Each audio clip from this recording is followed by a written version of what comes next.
రేపు బుధవారం రోజు కలబందతో ఇలా చేసి చూడండి. మీకున్నటువంటి అన్ని రకాల సమస్యలు అనేవి తీరిపోతాయి. సహజంగా కలబంద అనేది మనకు ఎంత ముఖ్యమైన చెట్టో అందరికీ తెలిసిందే. వాస్తు ప్రకారం మనకు కొన్ని రకాలైనటువంటి చెట్లు వాస్తు దోషాలను సరిచేస్తాయి అని శాస్త్రం చెబుతుంది. వాస్తు శాస్త్రం అనేది చాలా ముఖ్యం. అది ఎంత ముఖ్యమో మన అందరికీ తెలిసినదే. వాస్తుపరంగా ఇల్లు అనేది సరిగ్గా లేకపోతే ఆ ఇంట్లో ఎన్నో రకాలైనటువంటి గొడవలు, సమస్యలు, చికాకులు, ధనపరమైనటువంటి సమస్యలు, ఆర్థికమైనటువంటి ఇబ్బందులు అనేక రకాలుగా ఎదుర్కోవాల్సి వస్తుంది. మరి అన్ని సమస్యలను ఉన్నటువంటి ఇంట్లో ఎవ్వరు ఉండడానికి ఇష్టపడరు. అందుకే ఎవరైనా సరే వాస్తు శాస్త్రాన్ని అనుసరించి ఇల్లుని డిజైన్ చేసుకుంటూ ఉంటారు. అయినప్పటికీ కొన్నిసార్లు చిన్న చిన్న పొరపాట్ల వల్ల వాస్తు దోషాలు అనేవి వస్తూ ఉంటాయి. మనం ఇంట్లో అమర్చుకునే వస్తువులు, మొక్కల వల్ల వాస్తు దోషాలు అనేవి మొదలవుతూ ఉంటాయి. అలా వాస్తు దోషాలు వచ్చినప్పుడు ఇంట్లో అనేక రకాలైనటువంటి సమస్యలు వస్తూ ఉంటాయి. అందుకే వాస్తు శాస్త్రం ప్రకారం ఇంట్లో అన్ని వస్తువులు కూడా మనము క్రమంగా అమర్చుకోవాలి. ఏ వస్తువు ఏ దిక్కున ఉంటే బాగా కలిసి వస్తుంది, ఏ మొక్క ఏ మూలన నాటితే మనకు వాస్తుపరంగా అద్భుతమైనటువంటి యోగం కలుగుతుందో ఈ వీడియోలో తెలుసుకుందాం. సహజంగా కొన్ని మొక్కలను మనం ఇంటి అలంకరణ కోసం పెడుతూ ఉంటాము. మరికొన్ని మొక్కలను మనం ఇంట్లో ఆహ్లాదకరమైన వాతావరణం, అలానే అందానికి, అంతేకాకుండా ఇంట్లో ఒక సానుకూలమైనటువంటి ప్రశాంతమైనటువంటి వాతావరణం కోసం కొన్ని మొక్కలను పెంచుతూ ఉంటాము.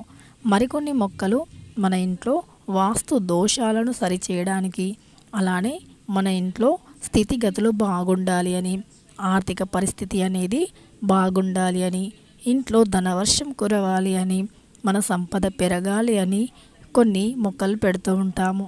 అందులో చాలా రకాల మొక్కలు ఉన్నాయి. ముందుగా వచ్చేది అలోవెరా. ఇది ఇప్పటి నుండి కాదు, మన పూర్వీకుల నుండి కూడా వస్తున్నటువంటి ఎంతో ముఖ్యమైనటువంటి ఆచారం, అంతేకాకుండా నమ్మకం. ఈ కలబంద అనేది చాలా అద్భుతంగా పనిచేస్తుంది అని మనకు పూర్వీకుల నుండి కూడా తెలుసుకుంటున్నటువంటి మాట. కలబంద ప్రత్యేకత ఏంటి అంటే వాస్తుపరమైనటువంటి దోషాలను తొలగించడమే కాకుండా ఇంట్లో ఆర్థిక పరమైనటువంటి సమస్యల నుండి కూడా విముక్తి కలిగిస్తుంది. ఇంట్లో అపారమైన ధనయోగం ఆకర్షించడానికి ఎంతో బాగా ఉపయోగపడుతుంది. అంతేకాకుండా ఇది ఆధ్యాత్మిక పరంగానే కాకుండా ఆరోగ్యపరంగా కూడా ఎంతో మేలును చేస్తుంది. మన ఇంట్లో ఉన్నటువంటి ఒక మంచి మెడిసిన్ అని చెప్పుకోవచ్చు.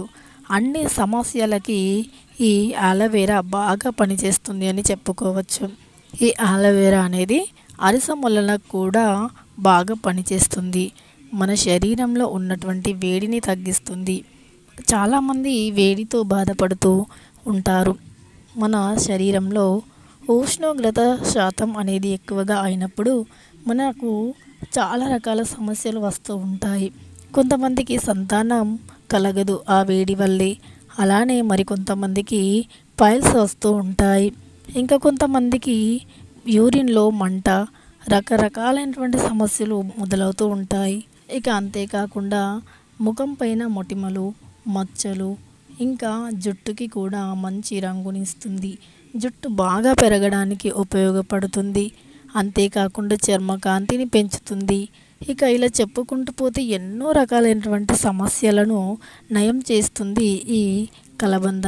మరి ఇన్ని అద్భుతమైన గుణాలు ఉన్నటువంటి కలబంద మొక్కను ఏ దిశలో పెంచుకుంటే మనకు బాగా కలిసి వస్తుంది, ఏ దిక్కున ఉంచుకుంటే ఇంటికి దిష్టి దోషాలు తగలవు, ఇంట్లో ఐశ్వర్యం పెరుగుతుంది, అలానే నరదిష్టి, నరఘోష, నరపీడ, నకారాత్మక శక్తి, నెగటివ్ ఎనర్జీ వంటివి మన ఇంట్లోకి రాకుండా ఉంటాయో, ఎప్పుడు కూడా ఒక మంచి పాజిటివ్ ఎనర్జీతో మన ఇంట్లో ఉన్న వ్యక్తులందరూ కూడా ఉంటారో, అలానే మన ఇంటిపైన చెడు కన్ను ప్రభావం ఉండదు. ఏ దిక్కున పెట్టాలి అంటే రేపు బుధవారం రోజున చాలా మంచి రోజు. అంతేకాకుండా ఎల్లుండి గురువారం రోజు గురుపుష్య యోగంతో కలిసి వస్తున్నటువంటి రోజు కంటే ముందు రోజు బుధవారం. అందుకే ఈ రోజు కూడా చాలా అద్భుతమైనది. అందులోనూ పంచమి రోజు బుధవారంతో కలిసి వస్తున్నటువంటి రోజు. మీరు కేవలం ఒక కలబంద మొక్కను ఖచ్చితంగా తెచ్చి ఈ యొక్క ప్రదేశంలో ఉంచండి, సరిపోతుంది. ఈరోజు అంటే బుధవారం రోజు సాయంకాలం అయినా చేసుకోవచ్చు, లేదా మీరు ఉదయం కూడా చేసుకోవచ్చు. ఎప్పుడు చేసినా హోరా సమయంలో చేయడానికి ప్రయత్నించండి. మరి హోరా సమయం అంటే ఏంటి అని అనుకుంటున్నారా? ఉదయం 6 నుండి 7 లోపు ఉంటుంది. అలానే సాయంత్రం 6 నుండి 7 మధ్యలో ఉంటుంది. మధ్యాహ్నం 12 నుండి 1 మధ్యలో ఉంటుంది. ఈ సమయంలో హోరా సమయం అంటారు. కాబట్టి ఈ హోరా సమయంలో తెచ్చుకోవడానికి ప్రయత్నించండి. ఇక ఈ కలబంద మొక్కను మనం సాయంత్రం తెచ్చి వేర్లతో సహా తీసుకుని వచ్చి ఒక కుండ లేదా మట్టి కుండి ఏదైనా పర్వాలేదు, అందులో మట్టిని వేసి ఈ కలబంద మొక్కను నాటండి. అలా నాటిన దానిని మీరు ఈశాన్యం దిక్కున లేదా వాయువ్యం దిక్కున అయినా ఉంచండి. ఇలా ఉంచడం వల్ల మీ ఇంట్లో కనక వర్షం కురుస్తుంది. ఎందుకంటే ఈ అలోవెరా చెట్టులో అంటే కలబంద చెట్టులో 3 దేవతలు కొలువై ఉంటారు అని శాస్త్రం చెబుతుంది. ఇందులో పార్వతీదేవి, లక్ష్మీదేవి, అలానే సరస్వతీదేవి 3 అమ్మవార్లు ఈ కలబంద మొక్కలో కొలువై ఉంటారు అట. అలానే మనం ఈశాన్యం దిక్కున చూసుకున్నట్టు అయితే ఈశాన్యం దిక్కు అనేది లక్ష్మి, కుబేర, అలానే గణపతి స్థానంగా పరిగణించబడుతుంది. అలానే ఈ 3 దేవతలతో పాటు ఈ ఆలవేర మొక్క అనేది ఈశాన్యం దిక్కున చేరడం వల్ల మీకు సకల దేవతల అనుగ్రహంతో మీ ఇంట్లో సిరుల వర్షం కురుస్తుంది. మరి రేపు బుధవారం మీరు ఖచ్చితంగా మీ ఇంట్లో ఈశాన్యం దిక్కున కానీ వాయువ్య దిక్కున కానీ కలబంద మొక్క లేకపోతే నాటండి. అలానే ఒకవేళ మీకు ముందే ఉంది కలబంద మొక్క అని అనుకునేవారు ఆ కలబంద మొక్కను తీసుకొని వచ్చి ఈశాన్యం లేదా వాయువ్య దిక్కున ఏర్పాటు చేసుకోండి. అంటే ఆ దిక్కున మీరు ఎప్పుడు అలానే ఉండేలాగా చూసుకోండి. అలానే ఈ కలబంద మొక్క అనేది మనకు నీళ్లు ఎక్కువగా పీల్చుకోదు, నీళ్ళతో అవసరం ఉండదు. సహజంగా ప్రతి మొక్క కూడా నీటితో మాత్రమే పెరుగుతుంది. కానీ ఈ కలబంద మొక్కకి మాత్రం అంతగా నీళ్ళు అవసరం ఉండదు. ఎలాంటి నీళ్లు మట్టి లేకపోయినా 6 నెలల వరకు పచ్చగా జీవించే ఉంటుంది. అంతటి అద్భుత శక్తి కలిగి ఉన్నటువంటి కలబంద, అంతటి గొప్ప శక్తిని కలిగి ఉన్నటువంటి ఈ కలబందను రేపు బుధవారం రోజు ఈశాన్యం దిక్కున లేదా వాయువ్యం దిక్కున ఉంచుకోండి. ఇక మీకు సకల దేవతల అనుగ్రహంతో మీ ఇంట్లో ధనవర్షం కురుస్తుంది. అలానే రేపు బుధవారం అలానే పంచమి సందర్భంగా ఒక వేర్లతో చిన్న కలబంద మొక్కను తెచ్చి నీటిగా శుభ్రం చేయండి. అంటే నీటితో కడగండి, మట్టి వంటివి లేకుండా. అలా కడిగి తడిని తుడచండి. తర్వాత దానికి గంధం, కుంకుమ బొట్లను పెట్టి దీపం ధూపాన్ని చూపించి ఆ అలోవెరా మొక్కని మీ ఇంటికి ఎడమ వైపున అంటే కట్టండి.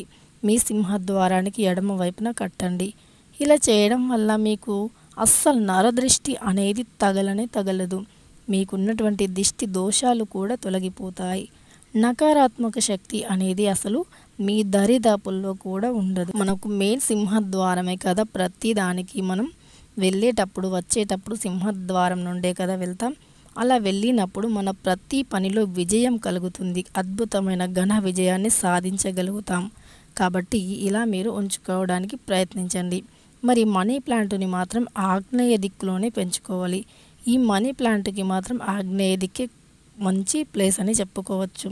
మరి కలబంద మొక్కకి మాత్రం వాయువ్యం లేదా ఈశాన్యం, ఈ రెండింటిలో ఏదైనా అద్భుతంగా పనిచేస్తుంది. ఇక ఈ వీడియో నచ్చితే లైక్ చేయండి, షేర్ చేయండి, సబ్స్క్రైబ్ చేసుకోండి.